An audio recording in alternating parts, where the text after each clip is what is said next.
how to put custom sky in Roblox. So that's what I'm going to show you guys in the super quick and easy tutorial. So without further ado, let us begin. So the first thing that I'm gonna do first is just simply open up a template right here.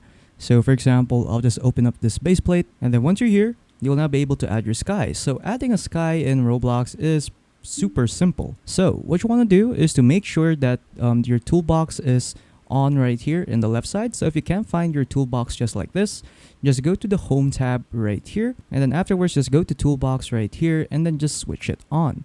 So there you go, we now have our toolbox right here. And then once you see your toolbox, just go to this box right here and then make sure that you are in models. So make sure that you're in models. So then once you're here, just search up for sky. And then after searching up sky, there are a lot of skies right here that you can choose to add to your Roblox game. So for example, I'll choose this pink sky right here. So just click on it, and then that sky will now be added to your Roblox game. So there you go, we now have our pink sky right here in our Roblox game. And then if you want to delete that sky or change it, just simply head over to the Explorer section right here in the right side. But if you don't see that, just go to View right here, and then there will be an option right here that will allow you to show the Explorer. So it's this one right here. So just click on this, and then you'll get to see the Explorer right here. So in this Explorer section, so the sky is usually located right here in the lighting section. So just click on lighting right here, and then you'll get to see your skies.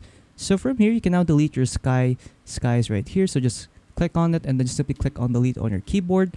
And then when you delete the sky, so as you can see that we are now back to the default sky in Roblox. And then if you want to change it again, just go back to the toolbox right here, search up for sky, and then just choose a different kind of sky that you want to use. So as an example, I'll use the Sonic sky right here. So I'll just click on it, and then there you go. The sky has now been added. So and then after that, you're pretty much done. So that's pretty much it on how to put custom sky in Roblox.